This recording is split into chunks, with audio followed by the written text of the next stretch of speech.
Capernaum. The morning sun touched the rooftops as word spread like fire.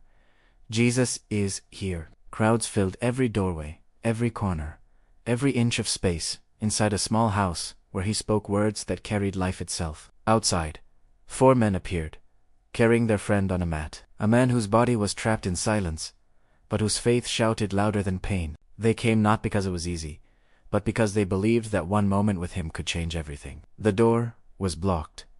The window crowded. The crowd deaf to their struggle. But faith never stops at the first obstacle. Faith climbs higher. So they did, andoberen, step by step, lifting not just a body, but a soul filled with hope. On the rooftop, dust in their eyes and sweat on their hands, they began to break through. Clay and straw gave way. Light pierced through the dark room below. People looked up in disbelief. And as the mat was lowered through the roof, heaven leaned in. The man lay before Jesus. The room fell silent. Jesus looked up at the hole above him, at the faces filled with trembling hope, and then down at the man and his son, he said, "Your sins are forgiven." Gasps filled the air. The teachers of the law stared in shock. Their hearts whispered accusations.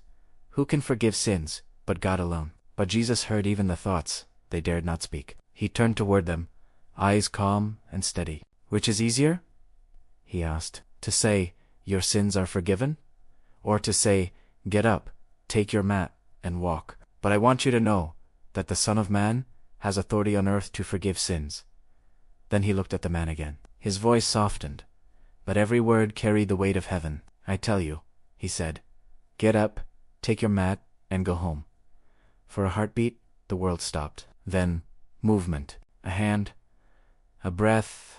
Legs that had long forgotten how to obey began to tremble, then strengthen. The man rose, mat in hand, standing before the one who had spoken life into motion. Gasps turned into cries of joy. Tears fell freely as the crowd stepped back, watching the impossible unfold.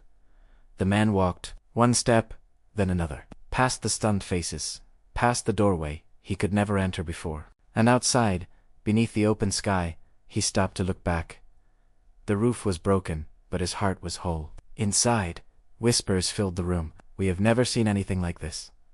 Jesus simply watched him go, because for him, the true miracle was not just the walking, it was the forgiving, healing what no eyes could see, restoring what no medicine could touch. And as the man disappeared down the street, joy on his face, strength in his steps, and peace in his soul. A new story had just begun, not written on paper, but in the heart of a man once paralyzed by sin and now alive by grace. When faith climbs higher than fear, the impossible begins to move. Next episode. When the storm heard his voice, the day even the winds obeyed him. Subscribe to the channel for more episodes.